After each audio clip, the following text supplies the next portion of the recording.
Thank you, Amina. When you began to think about your next life, so to speak, beyond the UN, little did I know that we would have the privilege of just a few months later being here together in Nairobi with you, now being the Minister of Environment of Nigeria. But exactly, congratulations. I believe it is perhaps a moment in which, as we come together here today, to also reflect on the remarkable things that have happened in the last few years. We have struggled on so many topics related to sustainability, conflict, inequality, that the ability of the United Nations and its member states to come together on an agenda, a 2030 agenda for sustainable development, 17 sustainable development goals, and speak to the whole world for the first time, and not pretending that development is something to do with only developing countries, but in fact with every nation, every society, I think is a remarkable breakthrough. And Amina, I can only return the compliment, because in those years that you served as the Secretary General's champion for this work, you helped also the UN system to overcome its own inertia, and you helped member states pave the way for something that I think we can truly call unprecedented. The idea of a luncheon like this today is in part to have a moment of reflection, but more importantly to focus on what happens next. And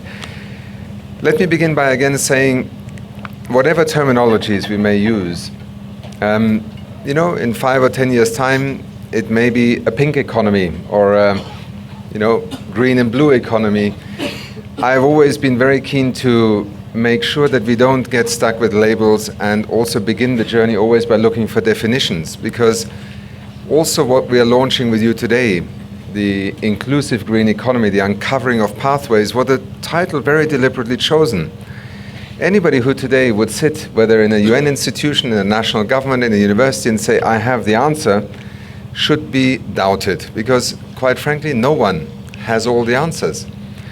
What we are doing is we are learning by doing, and we have struggled to do so, particularly when it comes to major challenges such as climate change.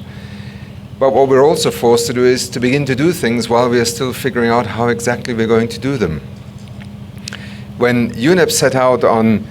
trying to, and here I borrow a little bit a concept from the women's movement, emancipate the environmental agenda in economic terms, we did not know exactly where that journey would take us, but we knew where we were departing from. A global economy, 200 years of modern development that had attributed to nature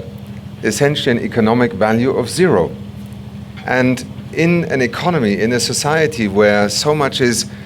transacted in economic terms, something that has zero value is of no consequence if you lose it. And that explains a good 150 years of mining our planet without ever having a sense that we were losing anything. Now, whether we call it natural wealth, natural capital, ecological infrastructure, nature, ecosystem services, you can take your pick. All of them essentially speak to a blind spot of our economic system. Namely, first of all, that we don't think losing nature is of consequence, unless people suddenly care because maybe they lose a forest next to their home, or access to water or a river. But our challenge has been to try and take that very particular experience of losing assets around us into a macroeconomic policy context, because it is there that the rules of the game are written. And it is there where decisions are made every day, whether around cabinet tables, in the financial sector, or indeed in the industrial and development sectors and ministries, that either will allow us to conserve and use sustainably that which we have, or to continue to mine it in an unsustainable way.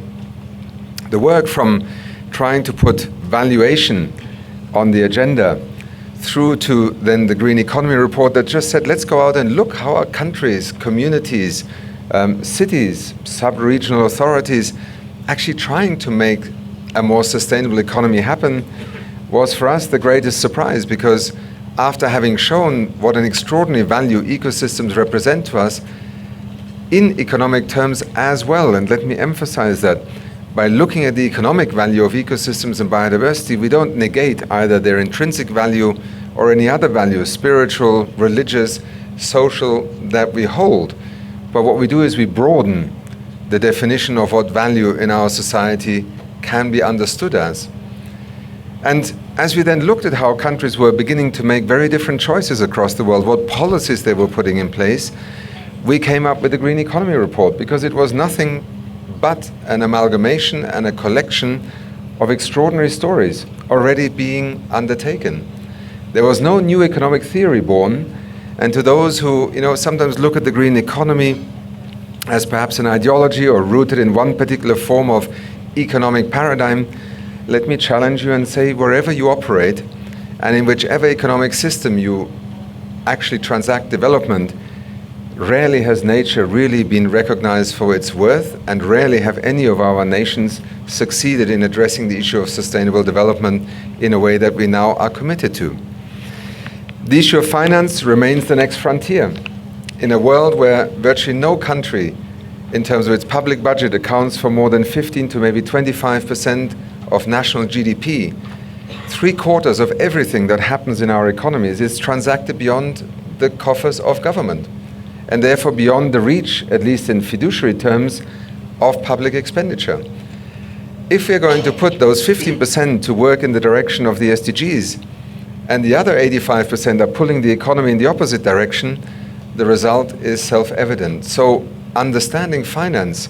and how also from the small investor and the pension funds are our money, our savings, right through to the financial and capital markets and the stock exchanges, how will they either align themselves or undermine the 2030 agenda, the Paris Agreement ambitions, is a central question to which we have a contribution to make. So let me just end by saying that in the presence also of our partners, Nick is here from UNDP, Ivo, wonderful to see you here, the Global Green Growth Institute, ILO, UNITA,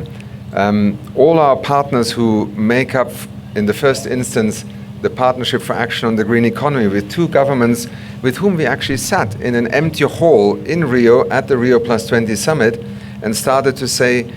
we just had a major breakthrough at this summit with the green economy in the context of sustainable development and poverty eradication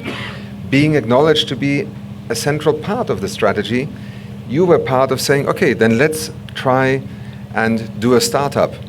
but it has to be different. And the fact that UN agencies have joined up, we are making a joint offering to you as member states. We are working with the community of practice, with institutions such as the Global Green Growth Institute, through the Green Growth Knowledge Partnership, and many practical activities, I think is a demonstration that whatever the world of negotiations struggles with, underneath that, there is a revolution in practice unfolding, and our partnership is a way of helping nations, societies, individuals, but also the financial world to better understand that something is building that will ultimately enable us to look to 2030 and then 2050 as milestones not of failure, but of extraordinary transformation. So thank you once again for being here today and for hosting this lunch also. For us in UNEP, the journey of the green economy is just written in terms of the next chapter and the next chapter. And that is why when we also deliberately refer to an inclusive green economy, we also wanted to signal that we understand very clearly that the green economy is not just about a bilateral discourse between environment and economics. It is founded in where societies will choose what path they want in the reality of those who are excluded, and therefore equity and inequity are fundamental to defining also the transition towards a greener economy and ultimately the achievement of the SDGs. Bon appétit, and not just in food terms. Thank you.